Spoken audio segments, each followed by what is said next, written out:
Hi, this is Eric from Easyship. Today I will be showing you how to get accurate shipping rates from the Easyship app. It is always important to enter accurate product and boxes dimensions on the Easyship app, as this would give you more couriers to select and it minimizes adjustments too. The reason why dimensions are important is because some couriers would consider the volumetric weight when it comes to calculating of shipping costs. So now I will show you an example of how volumetric weight could impact the shipping cost. So first, I would go to the get a quote function. Let's say if I'm shipping from the US to Hong Kong, I'll set the item category as accessory no battery. Dimensions, I will put in 1 times 1 times 1. The weight as 0.5 pounds. Selling price is just 10 USD as an example. As you can see here, the shipping cost is relatively affordable. But what if I change the dimensions to 10 times 10 times 10?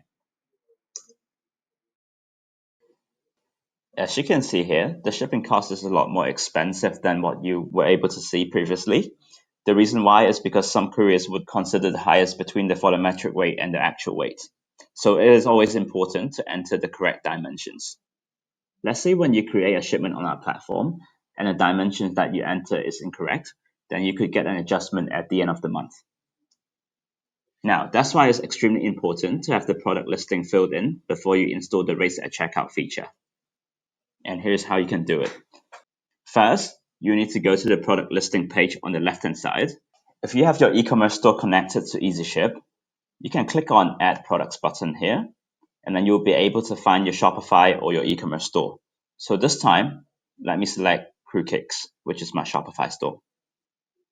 And then after that, you can select Sync from Store. By pressing this button, you'll be able to sync all the SKUs directly from your e-commerce store to Easyship. So once all the products are synced to our platform, you should be able to see the missing dimensions, category, and also weight for each product. In this case, you'll be able to edit them in bulk, and here's how you can do it. So you can either select them in one go, or you can just select them one by one. So let's say if I want to edit the dimensions and weight for all of them, what I have to do is tick this box here and go to More and click Edit Selected. First, if you choose to edit them manually, then you can click on Bulk Editor. Once you're on this page, you will have an opportunity to edit the category, dimensions, and weight. But obviously, if you have a lot of products on your store, this would be quite time consuming. So what you can do is you can close this and then go back to More and click on Edit Selected. So if you click on to this button, so you'll be able to edit the dimensions, weight, and category on an Excel spreadsheet.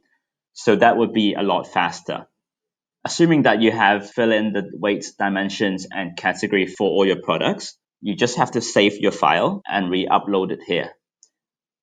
So once you have re-uploaded your file, you should be able to see the weight, dimensions, and category of all products listed here. Now, if you have your own boxes for shipping, we would always recommend you to use the box feature. So you'll be able to enter the weights and dimensions of your boxes here. So you just have to go to Settings and go to Boxes. So to add a new box, all you have to do is to click on Add New Box. So once you're in this page, you can give this box a name. For example, My New Large Box. Then you'll be able to enter the dimensions of the box. So assuming my box is 10 by 10 by 10, the weight is 0.5 pounds. So lastly, you are able to switch this feature on, which is called auto selection. So if you have this switched on, it means our system will use this box as an option when our algorithm is determining the best box for your shipments. So after you're happy with everything, you can click Save. And if you're using any of the flat rate boxes, you'll be able to select them here. So we are able to support the flat rate boxes of USPS and FedEx at the moment. Assuming that you're always using one of those USPS flat rate boxes, all you have to do is click on USPS and then select the box that you'll be using. So for example, let's say if I'm always using the DVD box, I can have it switched on and it will be automatic. Then our system will use this dimension when calculating shipping costs. Now that I have demonstrated how to get accurate shipping costs on our platform, you have the tools you need to do this in your account. If anything wasn't clear, or you experienced something different to what you just saw when you attempt this yourself, our customer service team will be happy to assist you. We also have other instructions videos on our YouTube channel and in our help center. I would recommend you to check those out also. Thanks for watching and happy shipping.